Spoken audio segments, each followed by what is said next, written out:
για την παρουσία σας στην εκπομπή μας. Η Παναχαϊκή δεν έχει βρει ακόμα την νίκη, όμως το τελευταίο διάστημα αποδίδει καλό ποδόσφαιρο. Δεν ξέρω, να δούμε λίγο πρώτα τα αποτελέσματα και την βαθμολογία. Έχουμε έτοιμες τις κάρτες και να συνεχίσουμε.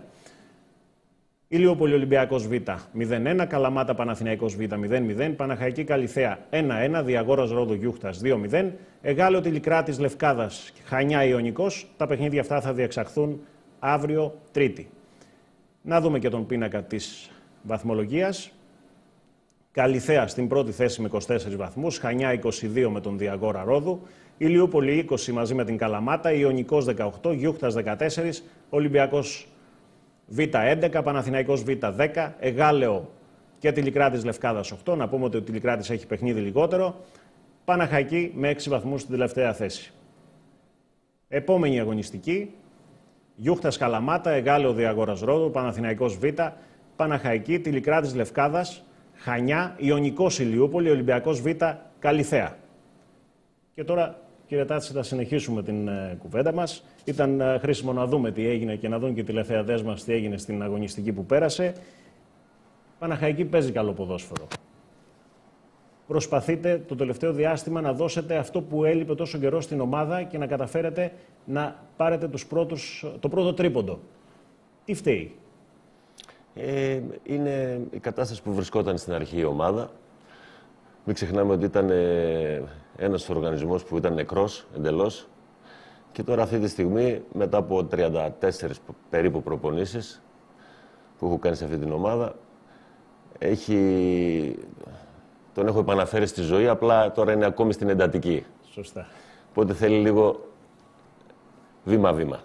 Έχουμε σταθεροποιήσει κάποια κομμάτια, μέρα με τη μέρα, έχουμε φτάσει σε ένα επίπεδο και από εδώ και πέρα χρειάζεται και ένα κλικ κάτι παραπάνω για να πάμε στο δεύτερο γύρο που ξεκίνησε με μια έτσι αντεπίθεση για να μπορέσουμε να πετύχουμε το στόχο μας. Είχα πει εξ αρχής ότι θέλει δουλειά, υπομονή. Δουλειά υπήρξε, υπομονή υπάρχει. Θα γίνει και μια ενίσχυση τώρα τον Γενάρη με τους απαραίτητους παίχτες. Θα είναι και η επόμενη ερώτηση. Θα ήθελα να μου πείτε, άκουσα χθες με πολύ ενδιαφέρον τις δηλώσεις σας. Είπατε έχετε ξεζουμίσει τους παίχτες σας. Προσπαθείτε να πάρετε ό,τι μπορείτε από αυτούς τους αθλητές που αγωνίζονται σε αυτές τις πρώτες αγωνιστικές του πρωταθλήματος. Πέρασε ολόκληρος ο γύρος. Είστε ευχαριστημένος μέχρι τώρα? Τα παιδιά προσπαθούν, φαίνεται η προσπάθειά τους. Φταίει και λίγο η τύχη. Έχει γυρίσει η τύχη λίγο την πλάτη στην Παναχαϊκή στα τελευταία παιχνίδια. Να πούμε ότι έχετε δεχτεί ισοφάριση στις τελευταία λεπτά των καθυστερήσεων. Εντάξει, δεν είμαι χάριστος. Πριν έρθω, εσείς έχετε παρακολουθήσει όλους τους αγώνες. Η Παναχαϊκή δεν περνούσε τη σέντρα. Δεν έκανε τελικές, απειλούνταν συνέχεια από τις υπόλοιπες ομάδες. Τώρα τα παιχνίδια που παίζουμε είναι πρωταθλητισμού. Είναι παιχνίδια play-off αυτά. Είτε με τον Ολυμπιακό, είτε με τον Ιωνικό, είτε με την Καλιθέα. Είναι επί ίσης όρης, να το πούμε, με τις ομάδες που θέλουν να πάρουν το πρωτάθλημα με 4 εκατομμύρια και 3 εκατομμύρια budget. Αυτή είναι η αλήθεια. Τώρα, στο συγκεκριμένο κομμάτι, εντάξει, ναι, υπήρχαν κάποιες μικρές στιγμές που είναι θέμα τύχης, θέμα λίγο παραπάνω ετοιμότητας, λίγο ποιότητας. Όπως χθες π.χ. στις 2 τελευταίες φάσεις του παιχνιδιού που βγήκαμε με υπεραριθμία, θα μπορούσαμε να τελειώσουμε και να πάρουμε και το παιχνίδι. Να δούμε λίγο το ρεπορτάζ, αφού μιλήσαμε για χθες. Τι έγινε στο χθεσινό παιχνίδι? Όπως και στο πρώτο της παιχνίδι με την Καλιθέα, έτσι και στην έναρξη του δεύτερου γύρου η Παναχαϊκή έμεινε ισόπαλη αυτή τη φορά στην έδρα της. Οι κοκκινόμαυροι που αγνοούν ακόμα τη νίκη στο δεύτερο όμιλο της Super League 2 ισοφάρισαν στο 42 με γκολ του πατρινού Λουκίνα, ωστόσο δεν εκμεταλλεύτηκαν τις ευκαιρίες που είχαν στο δεύτερο μέρος για να επικρατήσουν. Στο 26 ο Κολοβούρης αποσόφησε τον κίνδυνο για την Παναχαϊκή, διώχνοντας την κεφαλιά του Κυνηγόπουλου, ενώ ένα λεπτό μετά οι γηπεδούχοι απείλησαν με τον Αλιμπέ που δεν κατάφερε να νικήσει τον Κότσαρη με σουτ μέσα από την περιοχή. Στο 32 η Καλιθέα εκ νέου είχε καλή στιγμή με τον Κυνηγόπουλο και πάλι, αλλά ο Κολοβούρης απέκρουσε, ωστόσο 4 λεπτά μετά ο Λουκίνας έστειλε την μπάλα στα δίχτυα. Οι παίκτες της Παναχαϊκής διαμαρτυρήθηκαν μάλιστα για επιθετικό φάουλ, ωστόσο δεν άλλαξε κάτι. Οι παίκτες του Γιάννη Τάτσι γρήγορα κατάφεραν να απαντήσουν και ισοφάρισαν σε 1-1 στο 42, όταν από σέντρα του Μασούρα ο Πατρινός με κεφαλιά σκόραρε. Πριν λήξει μάλιστα το ημίχρονο, η Παναχαϊκή είχε και άλλη ευκαιρία με τον Αλιμπέ, που κεραυνοβόλησε την εστία του Κότσαρη, ωστόσο ο γκολκίπερ των φιλοξενούμενων έσωσε την εστία του. Στο δεύτερο μέρος η Παναχαϊκή διαμαρτυρήθηκε στο 67 για χέρι του Μεχίας, ωστόσο ο διαιτητής έδειξε το παιχνίδι να συνεχιστεί, ενώ στο 77 ο Μασούρας έψαξε τον Αλιμπέ, που δεν πρόλαβε να πλασάρει για να κάνει το 2-1. Στις καθυστερήσεις οι γηπεδούχοι είχαν άλλη μια καλή στιγμή με τον Χριστόπουλο, αλλά τίποτα δεν άλλαξε, με το 1-1 να είναι το τελικό σκορ. Κύριε Τάτση, ακούσαμε πολλές ερωτήσεις, μάλλον υπάρχει ενδιαφέρον και από τους δημοσιογράφους και από το φύλαθλο κόσμο για την ενίσχυση της Παναχαϊκής. Σας άκουσα να λέτε με πολύ προσοχή ότι χρειάζεται ικανούς παίχτες. Εγώ θα ήθελα να μου πείτε όμως πού πιστεύετε ότι χρειάζεται ενίσχυση, σε ποιες θέσεις χρειάζεται ενίσχυση η Παναχαϊκή. Ως επιτοπλίστων χρειαζόμαστε σε όλο τον άξονα. Στην αμυντική γραμμή, στη μεσαία και στην επιθετική γραμμή. Τώρα ο αριθμός είναι περίπου, δεν ξέρω τώρα, 5 με 7, αλλά αυτό έχει να κάνει και με την ικανότητα. Δεν θα πάρουμε για να πάρουμε. Δεν θέλουμε ποσότητα. Ποσότητα βρήκα εδώ. Δεν ήταν. Έπρεπε να ισορροπήσει η ποσότητα με την ποιότητα. Μικρότερο ρόστερ και πιο ποιοτικό. Οπότε λοιπόν πάμε στα περιεχόμενα ότι παιδιά που θα μπορούν να προσφέρουν άμεσα στις θέσεις που προείπα πριν, να κάνουν ένα ανταγωνιστικό γκρουπ με τους υπάρχοντες παίχτες που θα είναι στην Παναχαϊκή στο αυτό το δεύτερο γύρο. Πότε πιστεύετε θα είναι έτοιμη η ομάδα και με τις προσθήκες που θα έχει? Αρχής γενομένης από σήμερα κιόλας, από χθες, το είχα δηλώσει κιόλας ότι εγώ δεν θα κάνω Χριστούγεννα. Θα κάνω, αλλά με το μυαλό μου στη δουλειά, γιατί δεν πρέπει να ξεχνάμε και τα παιδιά που, όπως είπατε και εσείς πριν, τα έχω ξεζουμίσει, διότι αυτά τα παιδιά πριν ένα μήνα ούτε την ψυχολογία είχανε, ούτε μπορούσαν να κάνουν πολλά πράγματα. Τώρα κάνουν αρκετά πράγματα. Αυτή είναι η αλήθεια. Παίζοντας με ανταγωνιστικούς αντιπάλους, δουλειά με τα υπάρχοντα παιδιά στην ομάδα και συγχρόνως αναζήτηση μεταγραφικών στόχων που θα πλαισιώσουν αυτά τα παιδιά εδώ. Πιστεύω ότι αυτή τη βδομάδα θα έχουμε κάποιες θετικές εξελίξεις. Έτσι έχω στο μυαλό μου. Υπάρχει συνεργασία με τη διοίκηση, αυτό διακρίνω και από αυτά που λέτε μέχρι τώρα. Νομίζω είναι σημαντικό ένας προπονητής να έχει τη συνεργασία που αρμόζει. Πείτε μου λίγο ένα σχόλιο σε αυτές τις αγωνιστικές που βρίσκεται στον πάγκο της ομάδας. Υπάρχει συνεργασία, το ποτάμι δεν μπορεί τώρα να γυρίσει πίσω. Δεν υπάρχει κάτι άλλο. Να κοιτάξετε μπροστά, είστε υποχρεωμένοι να κοιτάξετε μπροστά. Πρέπει να κοιτάξουμε μπροστά. Ό,τι έγινε. Προσπαθούμε να διορθώσουμε τα πράγματα. Είμαστε σε καλό δρόμο. Η διοίκηση είναι κοντά. Θέλει να επενδύσει, να δώσει χρήματα για να σωθεί η ομάδα της Παναχαϊκής φέτος. Και ο απότερος στόχος, ο μεγάλος εισαγωγικά, είναι αυτή η ομάδα του χρόνου, του καλοκαίρι, αν σωθεί, πλέον χωρίς να έχει τα προβλήματα που την ταλανίζανε στο παρελθόν, τα οικονομικά, οι προσφυγές κτλ. Θα πάει για κάτι αρκετά μεγάλο. Αλλά αυτό το αρκετά μεγάλο δεν είναι επί του παρόντος τώρα να το συζητήσουμε, είναι για μετά. Το έχω ξαναπεί, νομίζω θέλει τιμιότητα, σοβαρότητα, ειλικρίνεια και συνεργασία πολλών ανθρώπων μαζί, η χημεία,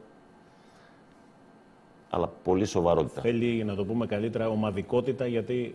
Με σοβαρότητα όμως, με σοβαρότητα. Σίγουρα, πάνω από όλο αυτό. Είναι πολύ σημαντικό. Για ανιδιοτέλεια. Είναι πολύ σημαντικό. Επίσης, θα χρησιμοποιήσετε, άκουσα επίσης, ότι χρησιμοποιείτε και θα χρησιμοποιήσετε αρκετούς ποδοσφαιριστές από την ΚΑΠΑ19. Υπάρχει ταλέντο στην Παναχαϊκή. Πείτε μου λίγο, έχετε διακρίνει κάποιους συγκεκριμένους ποδοσφαιριστές, δεν θέλω να μου πείτε ονόματα, όμως υπάρχουν ποδοσφαιριστές που μπορούν να καλύψουν κάποια κενά και να είναι και στηρίγματα σε αυτούς που θα έρθουν στην μεταγραφική περίοδο του Ιανουαρίου. Αυτή τη στιγμή θα μπορούσαν να είναι και κάποια ακόμη παιδιά που θα μπορούσαν να μπαίνουν από τον πάγκο αλλαγή αυτή τη στιγμή. Αύριο στην προπόνηση θα είναι 8 παιδιά από την ΚΑΠΑ19 στην πρώτη ομάδα. Ταλέντο υπάρχει. Έχω παρακολουθήσει την ΚΑΠΑ15, το έχω ξαναπεί, έχω παρακολουθήσει πάρα πολλές φορές την ΚΑΠΑ19. Έχουμε στενή συνεργασία και η φιλοσοφία μου είναι ότι είτε ένα νέο παιδί έρχεται για την ΚΑΠΑ19, πρέπει να είναι καλύτερος από αυτούς που είναι εδώ, στην πόλη, είτε στην πρώτη ομάδα, πρέπει να είναι πολύ καλύτερος από αυτούς που έχει ήδη η πόλη.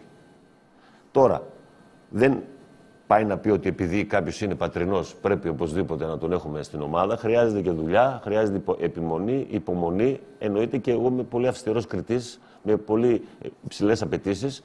Γι' αυτό και υπάρχει αυτή η λέξη που είπατε κι εσείς πριν, ότι έχω ξεζουμίσει τους παίχτες μου. Το κομμάτι αυτό έχει να κάνει γιατί έτσι βελτιώνεται ένας ποδοσφαιριστής. Αφού βελτιωθεί ένας ποδοσφαιριστής, έτσι βελτιώνεται και μια ομάδα. Έτσι λοιπόν γίνεται και στην ΚΑΠΑ19 και θα γίνεται. Είτε αρχίσει το πρωτάθλημά τους, είτε δεν αρχίσει. Θα είναι κοντά μας. Εννοείται όποιος είναι ικανός θα μπει και θα παίξει ακόμη και βασικός. Ο Πετράτος, που είπα και χθες, έχει κάνει ήδη 3 συμμετοχές. Και μακάρι και ο κάθε Πετράτος από αυτά τα παιδιά να ξεκινάνε και βασικοί στο επόμενο παιχνίδι. Είναι σημαντικό. Είναι κέρδος μεγάλο, όχι μόνο για τώρα, και μακροχρόνια. Δηλαδή, κακά τα ψέματα, μια ποδοσφαιρική ομάδα, κάποιοι ιδιοκτήτες που βάζουν κάποια χρήματα, είναι μια επένδυση. Πολύ σωστά. Και νομίζω ότι θα πρέπει όλοι όσοι ασχολούνται με το ποδόσφαιρο, και εσείς που είστε προπονητές, αλλά και οι διοικήσεις, κάθε χρόνο να ψάχνουν να βγάζουν έναν με 2 και γιατί όχι και παραπάνω ποδοσφαιριστές. Και νομίζω θα ήταν ευχής έργων για όλους να έχουν δικά τους παιδιά, σε εισαγωγικά δικά τους παιδιά, γιατί δικά τους παιδιά μπορεί να είναι και από όλη την Πελοπόννησο, μπορεί να είναι από όλη την Ελλάδα παιδιά, γιατί μιλάμε για ένα σύλλογο όπως είναι η Παναχαϊκή, που είναι από τους μεγαλύτερους και πιο ιστορικούς στην Ελλάδα. Μπορεί να φιλοξενήσει στις ακαδημίες τους ποδοσφαιριστές από παντού. Είναι μια τεράστια πόλη σε πληθυσμό και δεν εννοείται να έχει πατρινούς ποδοσφαιριστές. Είναι μια ομάδα που είναι αγαπητή σε όλη την Ελλάδα, γιατί και αυτό παίζει ρόλο. Είναι μια ομάδα που έχει μια μεγάλη ιστορία και αυτό παίζει ρόλο, διότι το παιδί που ξεκινάει να παίζει ποδόσφαιρο, εντάξει, βλέπει τηλεόραση, μπορεί να αγαπάει και άλλες ομάδες, αλλά δεν πάβει να μην αγαπάει και την Παναχαϊκή. Πολλά παιδιά από αυτά είναι και Παναχαϊκή. Πολύ σωστά το θέτετε και νομίζω ότι κάθε άνθρωπος που κατάγεται από κάποια περιοχή σίγουρα βάζει πάνω απ' όλα την ομάδα της πόλης του, την ομάδα του χωριού του και νομίζω είναι σημαντικό αυτό να έχει και όνειρο ένας νεαρός ποδοσφαιριστής να παίξει και στην ομάδα της Παναχαϊκής. Ακριβώς.